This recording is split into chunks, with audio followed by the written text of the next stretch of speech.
All right, time for some more quick hits. Yes, Brighton and Gabi. Manchester City battle to a 1-1 draw at the Amex, which means the Seagulls will fly into the Europa League next year, which we kind of knew there was going to be anyway. They were going to do it anyway unless they lost by 9 goals to Villa on the last day of the season. But anyway, this is a fun, open game and a great goal from Enciso. Yeah, amazing goal from Julien Enciso, only 19 years of age. What a player he looks like he's going to become.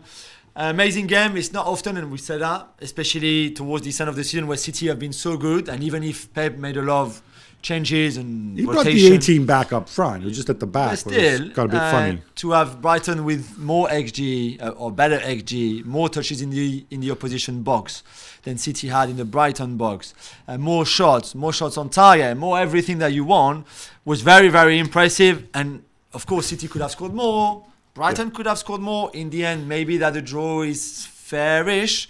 But I thought it was a great game, really. And I think it was a meaningless game, but it was a great game. It was a great fun game. to watch. Yeah. Really, really fun to watch. Sticking with City, this is what Guardiola said about the Premier League investigation into the club. What I would like is if the Premier League and the judges could make the judgment as soon as possible. Then if we've done something wrong, everybody will know it. And if we are, like we believe as a club for many years, in the right way, then the people will stop talking about that. We would love for it to happen tomorrow. No, this afternoon would be even better. Your thought? I mean, it's pretty obvious that everybody wants to know the outcome as soon as possible. Right, but then the obvious thing is, why don't you get on the phone to your boss and say, hey, tell the lawyers to stop delaying, just to cooperate. I mean, this is the same thing, right? Obviously, they want to have a judgment. Yeah. Look, there's a reality for Pep Guardiola where he just wants to get this over with.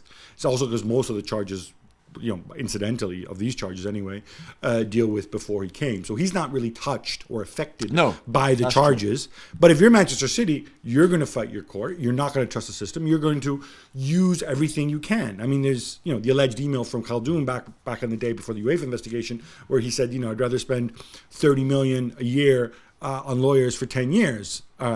And that's why they've filed legal challenges. Even in 2021, the High Court said that they need to cooperate. They need to, not providing the documents or the information. I don't fault Manchester City for doing that, for defending themselves and using the legal system to defend themselves. They have every right to do that. But then, Pep, don't give me this, this makes it seem like it's the Premier League's fault. No, it's not the Premier League's fault that it's taking time. They're not the ones who are asking people to recuse themselves and filing whatever legal challenges they can. Well, thank you very much for watching ESPN on YouTube. For more sports highlights and analysis, be sure to download the ESPN app. And for live streaming, premium content, and let's not forget as well, ESPN FC 7 days a week. Subscribe to ESPN+.